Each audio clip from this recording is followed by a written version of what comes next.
प्रणाम गुरुदेव।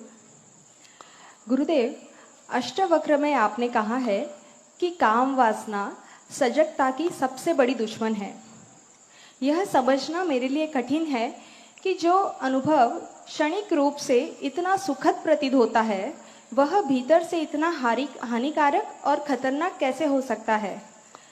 आपने यह भी कहा है कि इंद्रिय सुख से 1000 गुना अधिक गहरा आनंद भी है। कृपया मार्गदर्शन करें कि उस परम आनंद देखो अष्टावक्र गीता मैंने शुरू में ही बताया, ये हाई स्कूल वाला नहीं है, मिडिल स्कूल वाला नहीं, नर्सरी का नहीं, ये पीएचडी वाली बात है।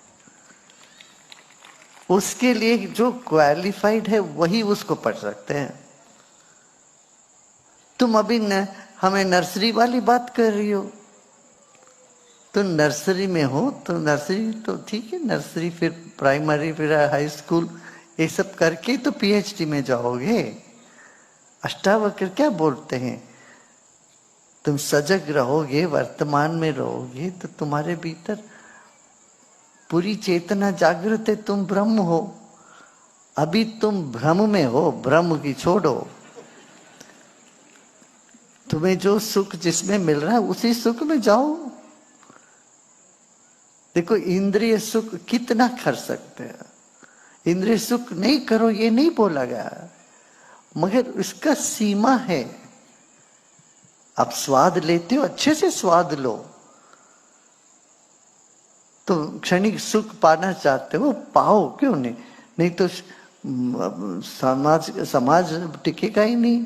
शादी होती है, बच्चे पैदा होते हैं, यहाँ लैंगिक सुख गलत बोला ही नहीं है कभी।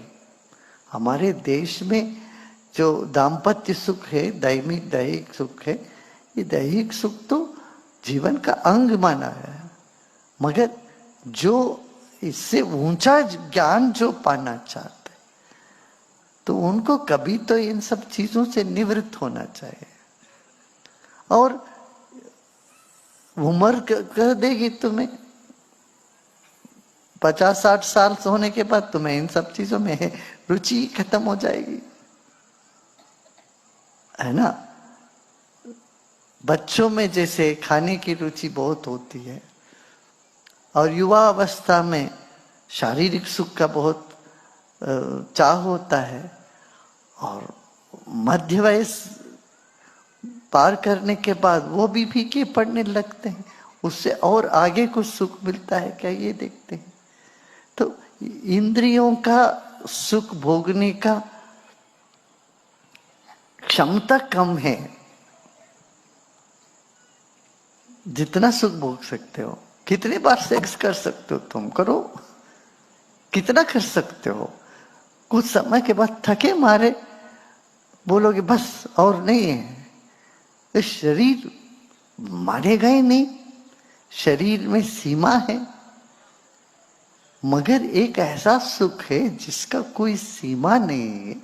इसीलिए कहा गया सहस्र रति, जो समाधि का सुख को बोला 1000 गुना अधिक है। उसका झलक, उसका एक अनुभूति होने के बाद बाकी फीके फीके लगेंगे, फीके लगेंगे। इसका मतलब नहीं करो लो ही नहीं, कर लो जो करता, मगर एक उत्तम सुख है, हाँ, उसका अनुभूति की बात अष्टावक्र करते हैं। तो वो तो एक अलग बात है, हाँ? इसलिए ये ग्रंथों को एक बार सुनने समझने से नहीं, बार बार सुनते जाओ। और हर 5 साल बाद, हर 3-4 साल 5 साल बाद सुनोगे तो उसमें और खुलता हुआ नजर आएगा, और नई बातें समझ में आने लगेगी।